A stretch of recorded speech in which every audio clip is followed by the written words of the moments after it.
266.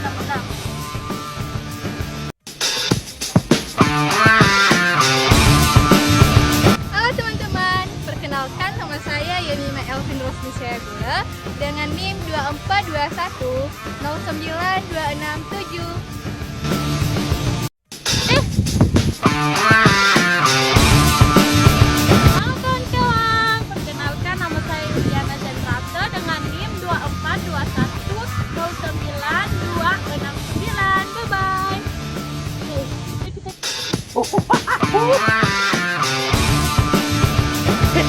Perkenalkan nama saya Oscar Fridolin Mula dengan NIM 242109110.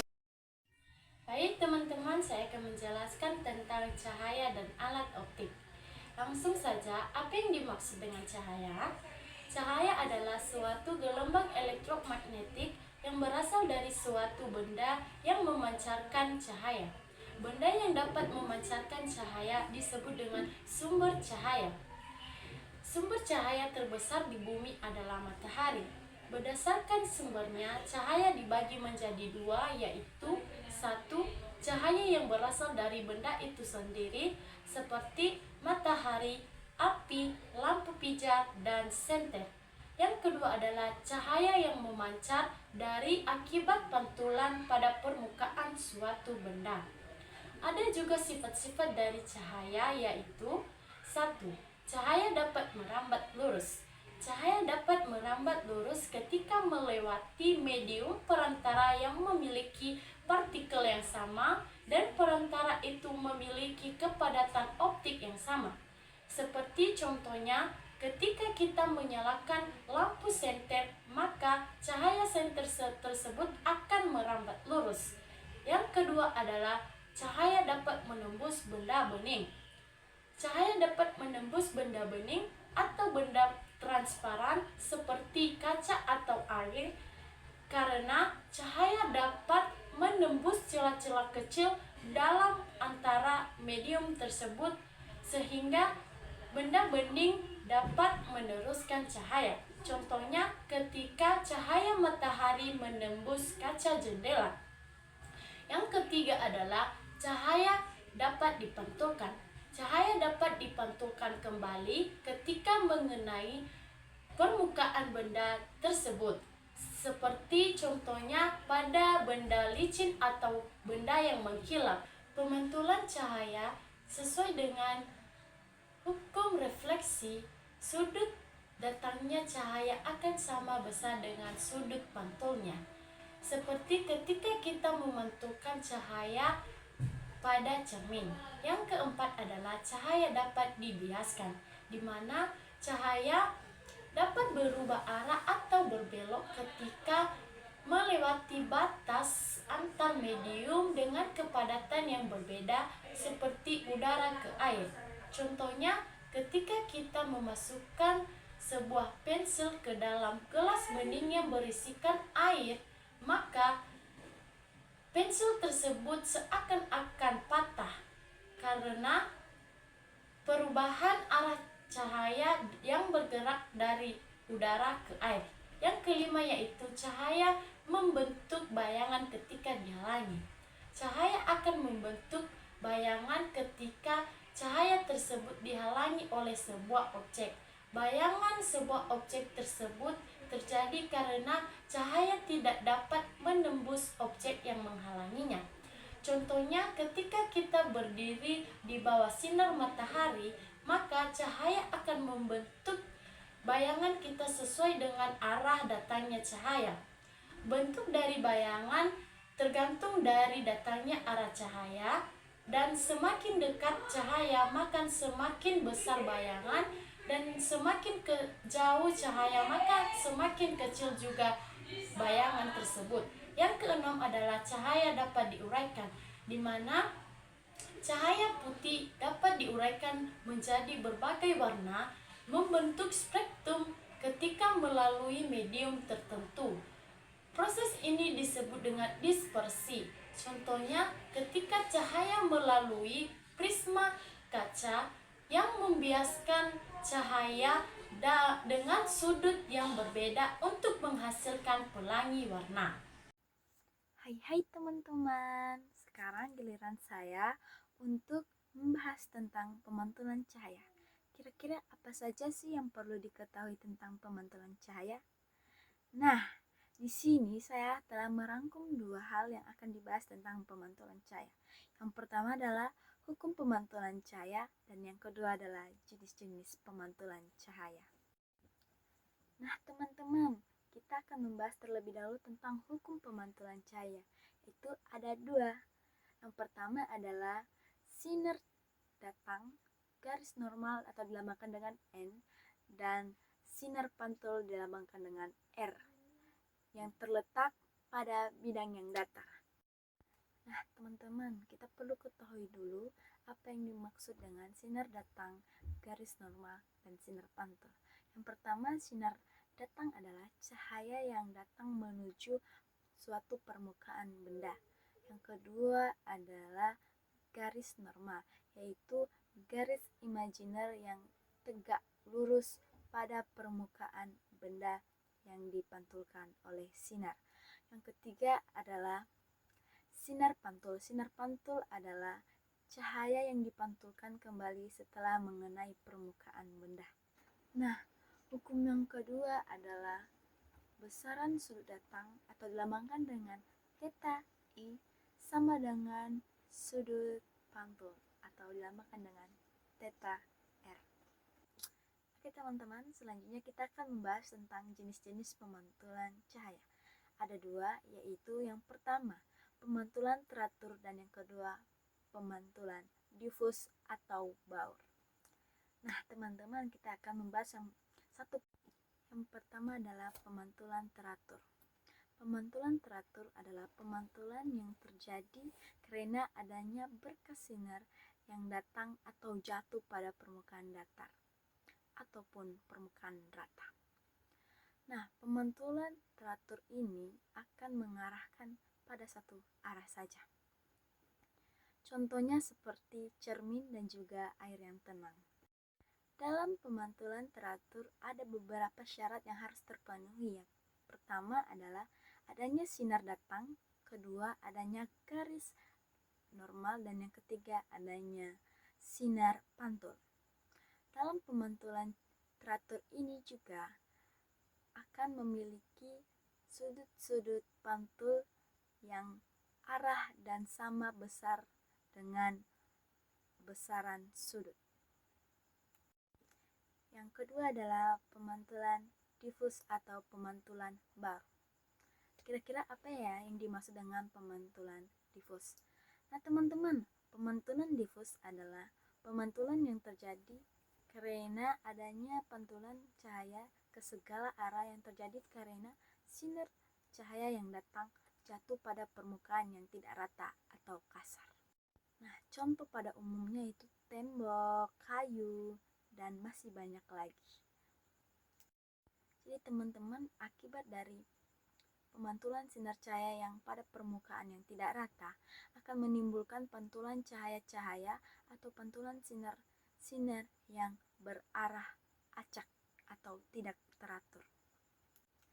Nah teman-teman, jadi kesimpulannya dari dua jenis pemantulan tadi adalah yang pertama, pemantulan teratur akan menciptakan atau menghasilkan pantulan yang jelas karena memiliki arah dan sudut yang sama besarnya. Yang kedua adalah pemantulan difus adalah menciptakan atau menghasilkan pantulan cahaya yang tersebar sehingga memungkinkan kita untuk melihat permukaan yang kasar. Sekian dari saya. Halo teman-teman, di sini saya akan membahas cermin. Cermin adalah benda padat yang salah satu sisinya halus dan mengkilap, yang dilapisi dengan lapisan amalgam perak sehingga memantulkan cahaya yang dating. Cermin memiliki 3 bentuk. Yang pertama yaitu cermin datar, cermin cekung, dan cermin cembung. Kita akan membahas satu persatu. Cermin datar adalah cermin yang biasa kita gunakan untuk bercermin. Cermin datar sesuai dengan namanya berbentuk datar. Hasil bayangan dari pantulan cermin datar adalah maya, yang dimana besar bentuknya sama dan tegak sama dengan aslinya. Sifat-sifat cermin datar adalah jarak bayangan ke cermin sama dengan jarak benda ke cermin. Yang kedua, tinggi bayangan terbentuk sama dengan tinggi benda aslinya. Dan yang terakhir yaitu bayangan bersifat maya. Dan bentuk kedua yaitu cermin cekung. Cermin cekung adalah cermin yang memiliki permukaan reflektif yang mencekung ke dalam. Cermin cekung memfokuskan cahaya yang dating ke titik fokus di depan cermin. Cermin cekung memiliki sifat-sifat yang pertama yaitu bersifat tegak, bersifat maya, diperbesar jika benda jauh dari cermin, bersifat bayangan nyata, dan yang terakhir yaitu terbalik. Dan yang ketiga yaitu cermin cembung. Cermin cembung adalah cermin yang memiliki permukaan refleksi yang melengkung keluar. Cermin cembung memantulkan cahaya yang dating sejajar dengan sumbu utama sehingga sinar-sinar tersebut menyebar. Dapat kita lihat pada kaca spion. Baik teman-teman, saya akan melanjutkan materi pembahasan kami mengenai alat optik. Alat optik adalah sebuah alat yang memanfaatkan sifat cahaya, hukum pemantulan, dan hukum pembiasan cahaya untuk membentuk bayangan suatu benda.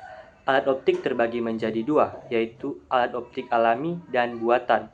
Mata kita ini termasuk contoh alat optik alami. Selain mata, ada juga jenis alat optik buatan yang membantu kita melihat objek yang terlalu kecil, terlalu jauh, atau terlalu kompleks apabila dilihat dengan mata telanjang. Misalnya mikroskop, teleskop, lup, dan lain-lain. Baik teman-teman, saya akan menjelaskan macam-macam alat optik. Yang pertama yaitu mata. Mata adalah salah satunya contoh alat optik alami. Mata berfungsi dengan cara menerima, memfokuskan, dan mentransmisikan cahaya melalui lensa mata. Lensa mata ini akan menghasilkan bayangan objek yang kemudian ditangkap oleh retina mata. Selanjutnya, bayangan objek yang ditangkap oleh retina dikirimkan ke otak melalui saraf optik untuk diolah menjadi gambar yang kita lihat. Mata memiliki bentuk hampir bulat dengan diameter sekitar 2,5 cm. Mata terbagi menjadi dua bagian, yaitu bagian luar dan bagian dalam. Contoh alat optik buatan selanjutnya adalah lup atau kaca pembesar. Nah, lup ini hanya terdiri dari satu lensa positif atau lensa cembung yang digunakan untuk memperbesar bayangan objek, sehingga dapat dilihat lebih jelas oleh mata. Dengan kata lain, kita bisa melihat objek yang kecil menggunakan bantuan lup. Lup atau kaca pembesar ini sering digunakan oleh pengrajin jam tangan atau perhiasan untuk melihat berbagai komponen jam tangan yang berukuran kecil. Yang ketiga yaitu kamera. Kamera merupakan jenis alat optik buatan yang berfungsi untuk menghasilkan gambar atau foto. Terdapat beberapa jenis kamera yang umum kita gunakan, yaitu kamera analog dan kamera digital. Setiap jenis kamera mempunyai cara kerja yang sedikit berbeda. Namun, pada dasarnya, kamera bekerja dengan cara menangkap cahaya yang masuk melalui objek. Cahaya tersebut kemudian diproses oleh lensa, sehingga terbentuklah bayangan yang tepat fokus dari objek. Selanjutnya, bayangan itu terfokus pada sensor digital yang ada di dalam kamera. Nah, sensor ini akan mengubah cahaya menjadi sinyal elektronik yang akan diolah menjadi gambar atau video. Gambar dan video yang dihasilkan dapat kita lihat di layar kamera.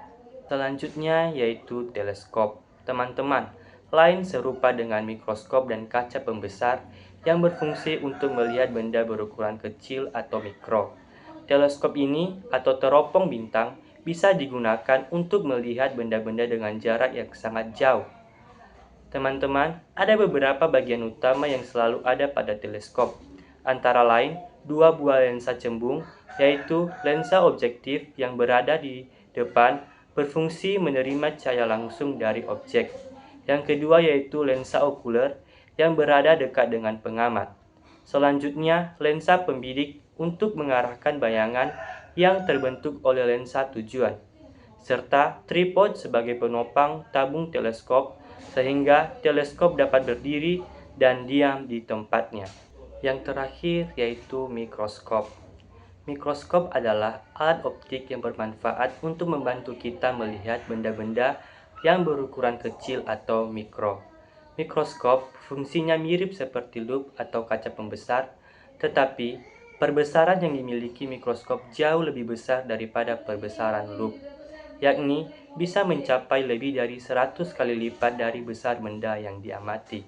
Dengan kata lain, kita bisa mengamati benda-benda yang jauh lebih kecil seperti jaringan tumbuhan, sel, bakteri, atau benda-benda renik lainnya. Bayangan yang dihasilkan oleh mikroskop ini bersifat nyata, diperbesar, dan terbalik.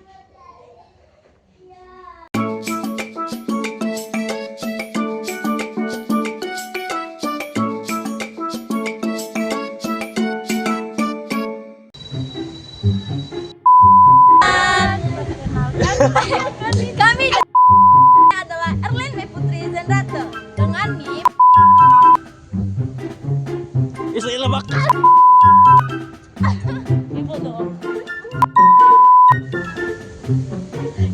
halo teman-teman. Temannya ada porno.